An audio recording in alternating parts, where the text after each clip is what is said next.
Yeah, let the big dog hunt. Hello again, everybody. Welcome to another episode of Kallas Remarks. I'm your host, Joe Staszak, along with my co-host, Steve Kallas. How you doing, Steve? All good, Joe. Great to be with you. You too. The epic flop of the past weekend had to be the Philadelphia Eagles, 21-point lead. First three possessions, they go up, and Dallas's defense, it's better. Quinyon Williams and they supplemented their defense recently with some trades. They've done a nice job actually.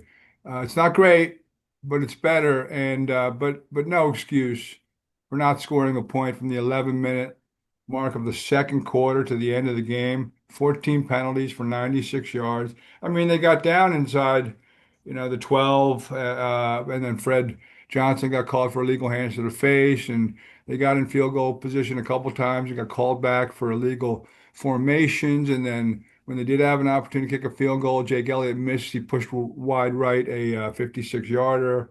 And Brandon Aubrey even missed one earlier too. I mean, Dallas did a lot of things to give that game away. They threw a pick six, or I'm sorry, they threw an interception in the end zone. And even after the fumble by Xavier Gibson, they didn't score. And CeeDee Lamb dropped a third down touchdown pass. He dropped three more passes. He dropped seven passes against the Eagles this year. But George Pickens had a monster game, nine catches on nine targets, and he was phenomenal. And Dak was pretty darn good too. Didn't seem to phase him some of the early stuff in the first half. Your thoughts? This is a big collapse. I guess we ignored the Lane Johnson rule, huh? Yeah, I mean, they only sacked Hurts, I think, once, and it was the last offensive play of the game, which was a terrible sack.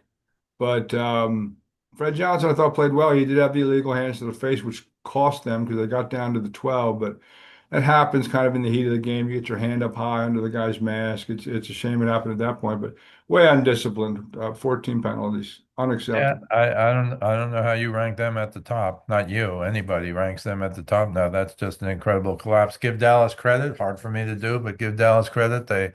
They've gotten a little better defensively during the year. They picked up a couple of guys. Um, I don't think they're a threat. The question still is at 5-5-1, will they make the playoffs? But this is a big win for them. You got to give Dak credit. 23 for 36, 354 yards, two touchdowns, one pick, and a rushing TD. But I just thought the whole game, it's the old when they score and it's 21-7 at the half, you have, well, one touchdown and they're a one score game away. And you just had that kind of feeling they stuck around, they stuck around, they stuck around. And then the Eagles did everything to shoot themselves in the foot. I mean, it was just scary. And they got Brown as TD early. I thought he'd be happy. I don't know how he was after the game. I didn't see an interview with him, but um, it's a big win for Dallas. It's a terrible loss, but on the standings world, they have to run, to me, the Eagles have to run if you're talking about the only bye, I think they have to run they're 8-3, so 14-3. That should do it. But this was a game you thought was in the bag in the first quarter. Not that these games are ever won in the first quarter, but they just seem so dominant. And then to stop them, it's just incredible, Joe. This is the Eagles, and maybe the criticism of their passing game is correct. I don't know. I just thought it would be a little better. And again, at the beginning, it looked great, but then things happen, and I don't know. That's a mystery. This was a mystery game to me to watch it, and then realizing Dallas had a chance, but no, they wouldn't win. The Eagles will kick a field goal, they'll do something, they'll get a turnover late or something, and it just didn't happen. And then it was that Gibson fumble. I mean, everything you couldn't have. If you were sitting there trying to make a play where one team totally collapses, it would have been this game because And you every know what? Believe it or not, their passing numbers. If you just looked at the game, and they were fine, 27 to 39, almost 300 yards for Jalen, almost a yeah. 100-yard rating, 100 quarterback rating. And Devontae had 89 yards. AJ Brown had 110, but they just kept shooting themselves in the foot. Defense gave up almost 500 yards. Well, again, we know Dallas's offense is very good. If you were told before the game it was going to be a shootout, you're still picking the Eagles. But it turned out to be two games, 21-0 and 24-0.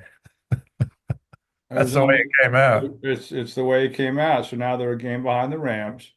The Rams, I mean, listen, anything can happen in the NFL, but the Rams, their schedule, they have the Cardinals twice, Carolina Panthers, Falcons, and they do have the Seahawks, and they have another tough game. They have the Seahawks, and I'll find it. The Eagles have Washington twice and the Raiders, and then uh, they have the Bears this weekend. And I think they've played the Giants twice. I'll have to look at who else they have, but I think each team has two tough, at least on paper, two tough games left. But yeah, the Rams now have pole position. Um, the other game I thought was wild, kind of wild, but Indianapolis had, I mean, they had the Chiefs dead to rights, and the Chiefs came back, did their thing, tied it up as they do, and they won in overtime. So to keep their season alive because they were 5-5. You don't want to go down. You don't want to be 5-6 with a game in 4 days in Dallas. Um, so they're 6-5 now, and the Colts kind of let one get away. Yeah, well, again, I don't know. Maybe the Chiefs are the Chiefs are the Chiefs. I still view them, they were unbeatable until last year's Super Bowl, and then they weren't unbeatable, obviously. They got killed. And now you see them this year going 5-5 first 10 games, and you're like, yeah, these aren't the Chiefs. But then you see Mahomes being Mahomes. He's still the best quarterback, and he's the best player in the league, I think, still. Um, but they have a lot to do. And the Colts, I think they're starting to worry. I don't know. Daniel Jones in the big game because he was never in a big game at the Right, the right. Giants, that's for sure. But he's still having a hell of a year. The story of that game to me was they went out of their way to stop Taylor, and he only rushed for 58 yards. I mean, that's like a quarter for him, maybe a half. But you gotta give the Chiefs credit. It's the old, you don't want to play the Chiefs if they get into the playoffs, which they're probably on their way to getting into the playoffs, maybe as a wild card, but they've already proven. Remember that one year when they won the Super Bowl? Oh, he's never played an away game, blah, blah, blah. Oh, he's never had to play without a bye, blah, blah, blah. And what you know about the Chiefs with Mahomes is, they can still do it. And this was further proof of that. And I thought they were in trouble, but you got to give them credit. And so once again, you don't want them let them into the dance if you're anybody else who's going to be at the dance because if the Chiefs are there, what you want to play them? No, Even if they're the last seed, you you don't want. don't, because throw the seeds out. And But Mahomes, yeah, 29 for 46 for 352, no touchdowns, one pick. He's thrown some terrible picks in the last few weeks also. he has, Again, maybe that's just the nature of the game now. But look, I hope Johnny's not listening. But Tom Brady threw some horrific picks. We yeah, he did. and No, even Johnny would send me a text. What is he thinking? And I'm like, yeah, oh, right. I What don't is know. it? He's Tom Brady, but they got the job done when they had to, obviously. And I think Mahomes, I think there's still a factor. If I had to pick now, I'd pick the Rams to be the best team in football. And by the way, I don't know if it's all over for the Bucks, but you love Baker Mayfield, but he takes too many hits and they crunch him down. That's how he hurt his shoulder. And then he made that long throw and his shoulder, that's his left shoulder, his non-throwing shoulder. But when he threw that semi-Hail Mary or whatever you want to call it, it's clear it was bothering him on the other side. I don't know if that means it's something in his neck, Joe. You would know better than me, but maybe it's something in his neck, not just his shoulder. But the Bucks, they just have, they're always about to come back. Maybe Godwin will be back. Maybe, they have too many injuries. Bucky Irving was going to play and then he didn't play, right? I don't think he played. If he did, he didn't do anything. He did not play. So I think the Bucks are 6-5, but I don't know. They said this is a left shoulder injury, but Baker was 9 for 19 for 41 yards They with were two. down 31-7 at the half. I mean, they weren't coming back in that one. Yeah. Well, and he didn't play the second half. Not that well, he would have if he was healthy because he's Baker Mayfield. But the Rams are a machine. It's another three touchdown, no pick game for Stafford. He's got a bunch of them. Uh, and I think they announced that I jotted it down at the time. He has 27 touchdowns with no picks. So he's thrown 27 touchdowns since his last interception. And I think they should have a separate category, not I'm not talking about for Stafford, just in general. When you throw these picks that are deflected balls, um, or frankly, if you throw Hail Marys, a guy picks off a Hail Mary or a guy picks off a 45-yard pass, it's like a punt. It's 3rd and 18. You go for the home run and the guy picks it off. It's a punt. So I don't know if they should take, I don't think they should take that away as an interception, but they should be. I always said in baseball in saves, you should tell me if it was a 1 inning save, a 2 inning save, a 3 inning save, how many, or 1 run, 2 runs, 3 runs, because a 1 run save is totally different from a 3 run save. Here too, you want these guys to try to make plays, and I think sometimes they're afraid to throw it because they don't want to get intercepted from a statistic point of view. Don't they have that new rule in the NBA? If you throw it from like behind half court, it's not a shot because a lot of the guy gets a rebound three Are you seconds. serious? I think there's a new rule. I have Are to go you look kidding that me? up. I did not know that. I think I could be wrong, but I think. Wow. No, And I that's didn't. why Ah, I'm watching some NBA. I don't know how much you're watching. But we don't watch as much, obviously, during football season. But I see an awful lot of guys just flinging it the length of the court. And some guys took it down and waited for the buzzer and then would fling it because they don't want their shooting percentage to go down. That's true. So I thought they put in a new rule. I'll have to look that up, though. I'm going to write it down right now to look it up. But crazy. weird stuff. That's crazy. They have the Lions too, by the way. I said they have the Seahawks. They have the Lions at home. So Matt Stafford playing his old team. Those are the two tough games they have left. But yeah, he threw a pick early to Zach Baun in the Eagles game where they gave up a 19-point lead. Then he threw two touchdowns, and then he's thrown 25 since. So he is 27-2. We all know that number. Nick Never Foles, nervous Nicky back in town. nervous Nicky, but he's 30-2 right now. It's just, I mean. They have to build a statue to him if they win the Super Bowl, right? Yeah, And just saying, he just saying. already won one out there. Right? But yeah, that's he's the I mean, right now I think he's the MVP. He's been playing such a high level. It's a shame because he played a little better in the first half of the Eagles game. He missed a lot of guys. They had to settle for field goals. That's why they only had a 19-point lead, only I should say. Um, Crazy if you think about the Eagles. They came back from 19 down, but they lost. They had a 14-point lead to the Broncos in the fourth quarter, lost that. 21-point to the Cowboys. Haven't done that in since Andy Reid's first game with the Eagles in 1999. They blew a 21-point lead to the Cardinals. Um, Wow.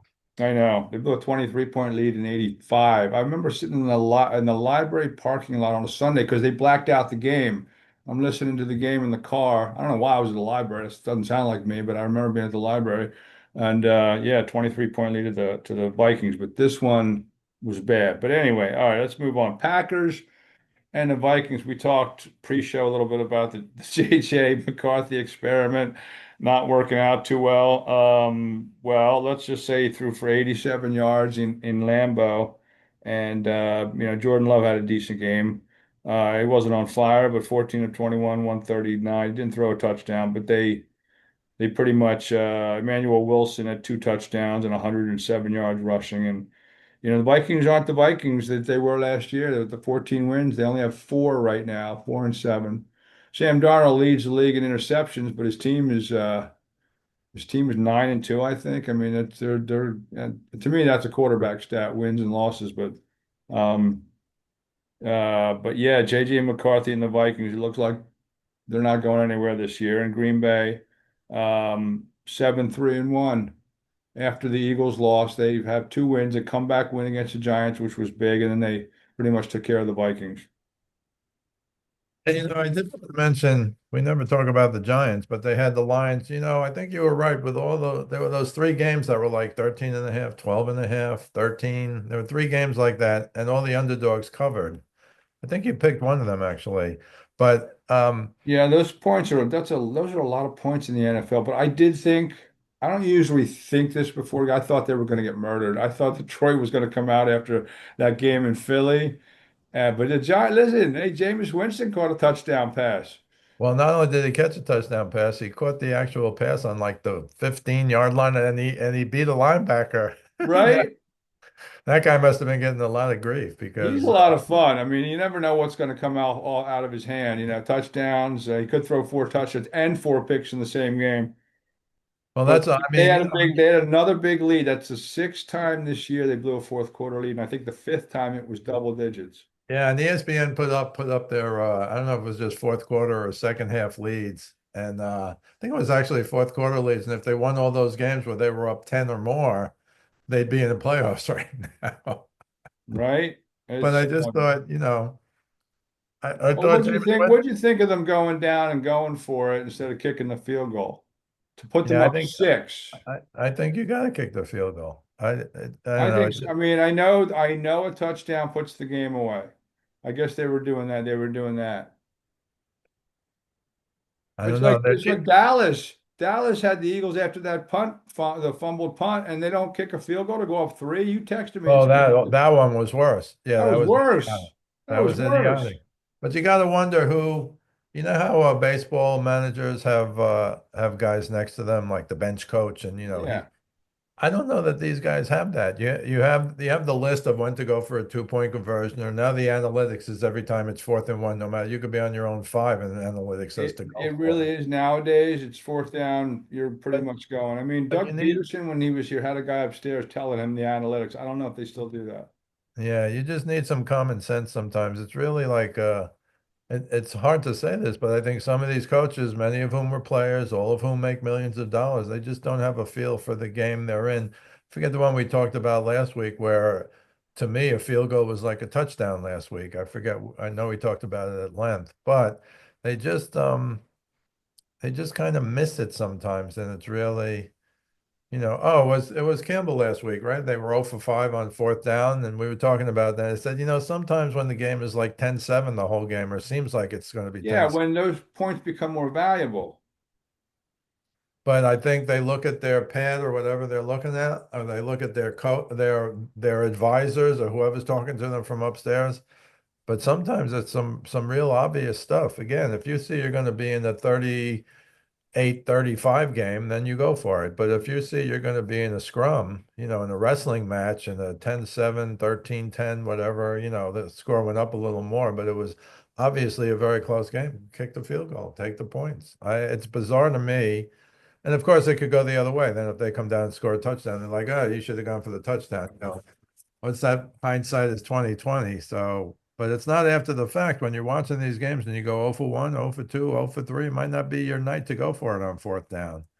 And I think there's a lot of feel to football, even as a coach, and sometimes I just don't feel it.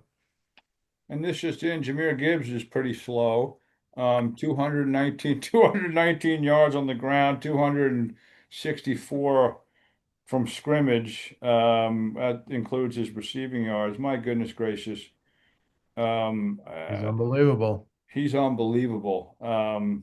Entertaining game though. I like the Giants. The Giants are still battling. I like that. I like to see a team that still battles. I know Malik Neighbors came out afterwards and ripped the coaching staff. I guess he's not worried. He's a superstar, and that coaching staff's probably not going to be here next year. But he didn't like them throwing the ball down deep instead of running and making Detroit burn the two timeouts. He kind of, he's like old school. He's like, take the three. How do you not kick the field goal there? Anyway, so Caleb Williams is 8-3 coming into Black Friday here in Philly. Do you know what that line is? What would you think? The Bears, after they're 8-3, they won five in a row. The Eagles just gave up like a 90-point lead to the Cowboys, and they're 8-3. So both teams 8-3 with a Black Friday 3 p.m. on Prime, mind you, game this Friday.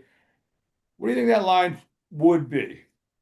I'm going to use the dreaded 5.5 line. They said someone asked on ESPN, the guy goes, 5.5. I was like, it's seven. It's seven. Really? Yeah, that's the same expression I had. That that that stinks a little bit.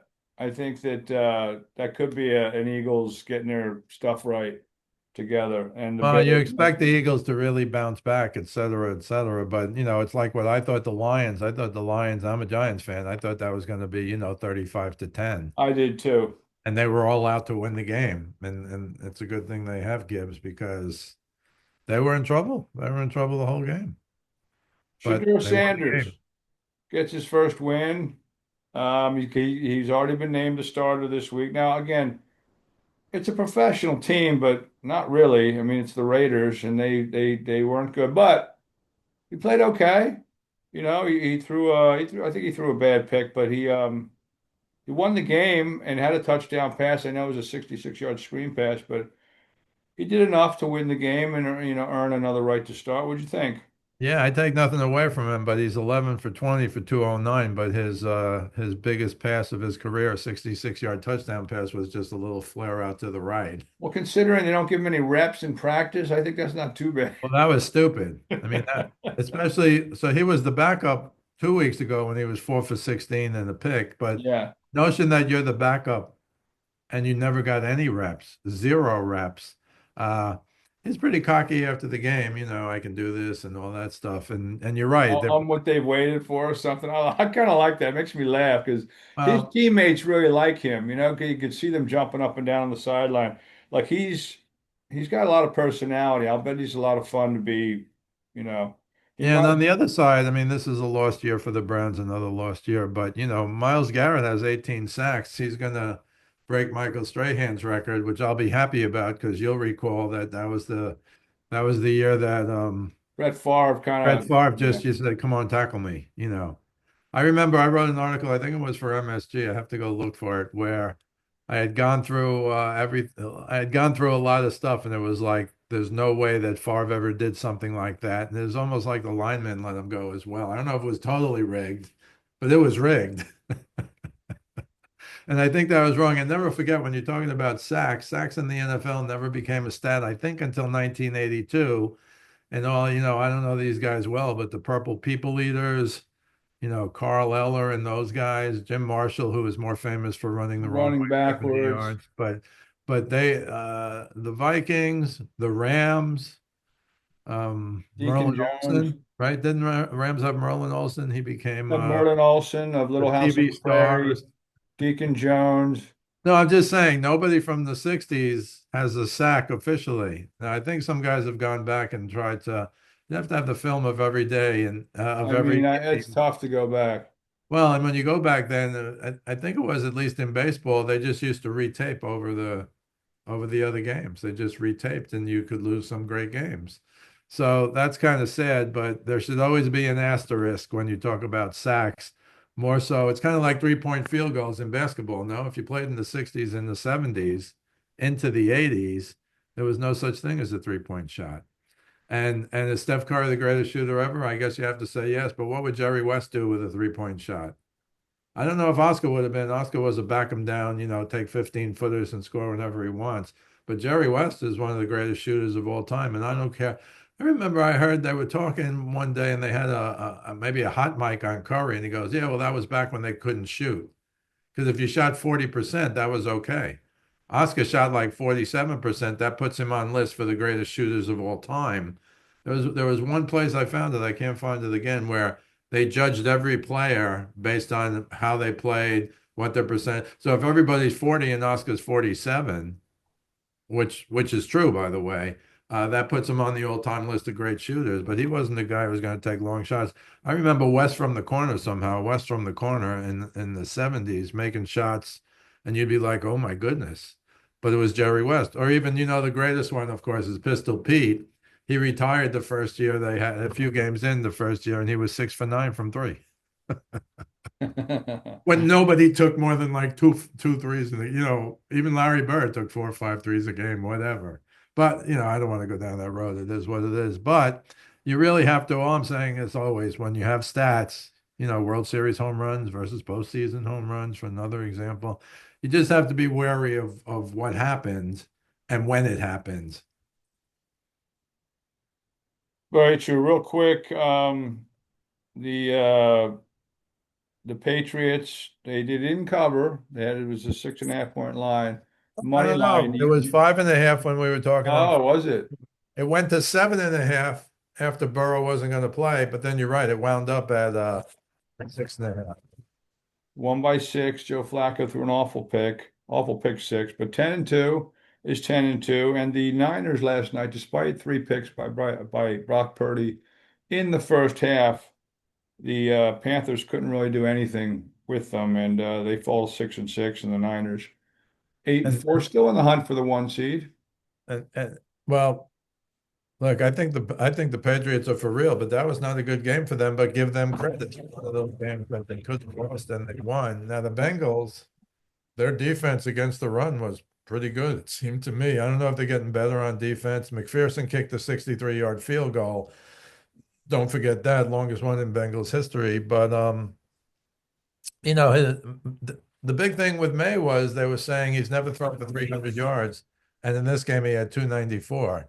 But his numbers were good, but he threw a bad interception as well. I just don't know.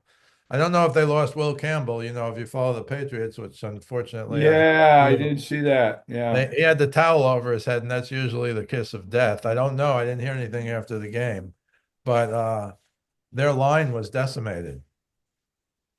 I mean, they lost at one point they lost three of their five starters. And the good thing for the Patriots so far this year is they've been healthy. Well, now's the time to get healthy and be healthy. Obviously, December and then the playoffs. But the Patriots they have two tough games. They play the Bills again, but they already beat the Bills, and I don't think the Bills are the Bills. And I think they also have the Ravens, who, by the way, in another Joe Staszak special, right? The Ravens didn't cover, I don't think. No, I'm not sure what it was a high line. They won by 13, but I think it was a little more than that.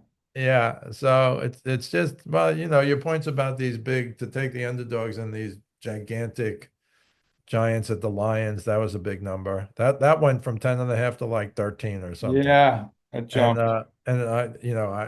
I don't like to pick against the Giants. I would never bet against the Giants, but I thought that was going to be an easy game for the Lions. So, a lot going on, but the Patriots were, to me, they just showed they weren't good in that game, and maybe they had the right team in the Bengals.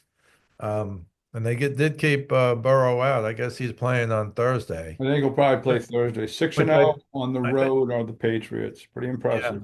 I think a doctor should have said, you got to Burrow, you can't go Sunday, Thursday, because now this could be career threatening, or you'll definitely miss the rest of the year. But to me, now they pretty much have to run the table. They're 3-8. Even if they're 9-8, that's no guarantee. And again, Chase didn't play. Don't forget that. And their defense seemed to be a little better. I mean, the Patriots scored 26, but their defense was a game. It was a real game. So I give the Bengals a little credit. I give the Patriots credit, but only for winning on an off day for them, in my opinion. They were off. But they need to be healthy. They've been healthy. That's part of the reason they have this 9-game winning streak. But I don't know about those two guys who were taken off the field. Not Moses, he came back, but those two guys. We'll have to see. The right guard and the right tackle. Yeah, I think it was the right side of their O line or the left side of their O line disappeared. It was all backups. Well, they still won. Trayvon Henderson only 66 yards on 18 carries, but those are tests. They're on the road. It's still the road in the NFL, and um, they were down early in that game. I think 10-0, came back to win it. So good stuff, my friend. We'll see you in a couple days, and we'll have our picks, and we'll do a week. Well, we have Thanksgiving, and then we'll probably go Friday. Want to go Saturday morning after the Eagles game? Yeah. Okay, we'll do Saturday morning, so will be our next podcast, and you can catch Steve Stupp on his daily Facebook forum page, Speaking of Sports with Steve Kallas. Catch this podcast on YouTube and all the audio outlets, and you can find me on Joe Staszak on Instagram, 4799, or on Twitter X, not Joe Staszak 975. Great stuff, Stephen. Happy Thanksgiving to everyone out there, and thanks for watching as always. And look for these little clips because we're going to send these out as little clips now. I have the formula to do that. Not only the whole podcast, but little 2 minute and 1 minute segments and certain things we talk about. So on YouTube. So appreciate it, folks, for watching, and have a happy Thanksgiving, Stephen. You Happy and Joyce. Thanksgiving to you and yours and to everybody out there. And always a pleasure, Joe. Always a pleasure, my friend. We'll talk to you on Friday, Saturday.